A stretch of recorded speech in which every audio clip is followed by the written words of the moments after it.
સંથાલી ભાષા, ઓલ ચિકી લિપિ અને સંસ્કૃતિના સંરક્ષક શ્રી ચરણ હેમબ્રમ, પદ્મશ્રી 2026।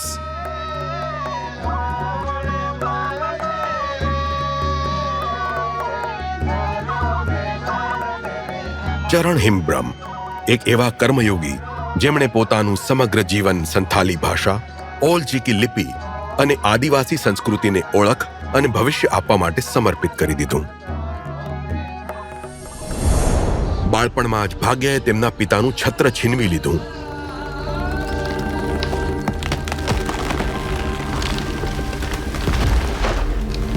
પણ માતાના છત્રએ એમના બાળપણને ક્યારેય કરમાવા ન દીધું। આ છોડને વૃક્ષ બનવા માટે એક માળીની જરૂર હતી, એક ગુરુની આવશ્યકતા હતી, જે એમને મળ્યા એમના મામાના ગામમાં। ઓલ ચિકી લિપિનું આ શિક્ષણ આખા સંથાલી સમાજનો અવાજ બનવાનું હતું। સમય વીત્યો, 10માનું શિક્ષણ પૂરું થયું, ITIનો કોર્સ કર્યો, એક સાધારણ નોકરીની શોધ હતી। પરંતુ જીવને એક અસાધારણ વળાંક લઈ લીધો। ટ્રેનની એક યાત્રામાં બધા સર્ટિફિકેટ ખોવાઈ ગયા। હતાશ, નિરાશ, ફરી એકવાર તેઓ ગુરુ પાસે પહોંચ્યા। આ અકસ્માત નહીં, ભાગ્યનો સંકેત છે બેટા। સંથાલી રસ્તો નહીં, મજલ છે। ગુરુના આ વાક્યને વ્યાકરણ અને સંથાલીના વિસ્તારને જીવનનું ધ્યેય બનાવીને એ નીકળી પડ્યા એક એવી યાત્રા પર જેનું દરેક પગલું સંથાલી ભાષા અને સંસ્કૃતિને સમર્પિત હતું। ટીચર ટ્રેનિંગ લીધી અને શરૂ થઈ સંથાલી ભણાવવાની યાત્રા। ગામડાઓમાં, શાળાઓમાં,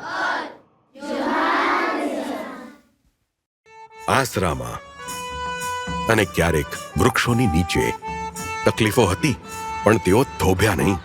એક પછી એક સેંકડો આસરા કેન્દ્રો બન્યા। હજારો બાળકોને સંથાલીનું શિક્ષણ મળ્યું અને સંથાલીને મળ્યું એક નવું જીવન। પોતાના આ જ પ્રયત્નોની શક્તિ વડે તેઓ સંથાલી સચિવના રૂપમાં નિયુક્તિ પામ્યા, જ્યાં તેમણે સંસ્થાનોને જોડ્યા અને આસરાઓને માન્યતા પણ અપાવી।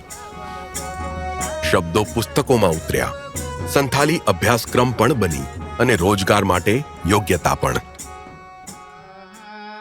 તેમના અથાગ પ્રયત્નોએ સંથાલીને પોતાની સરગમ આપી।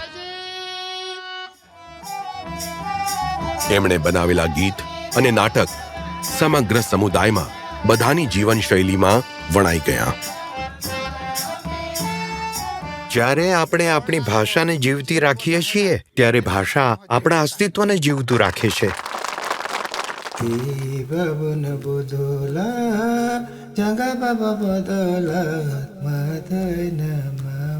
શ્રી ચરણ હેમબ્રમના ગીતોમાં જીવિત પંડિત રઘુનાથ મુર્મુના આ શાશ્વત વિચારો આજે પણ સંથાલી સમાજને જીવનનો માર્ગ બતાવી રહ્યા છે।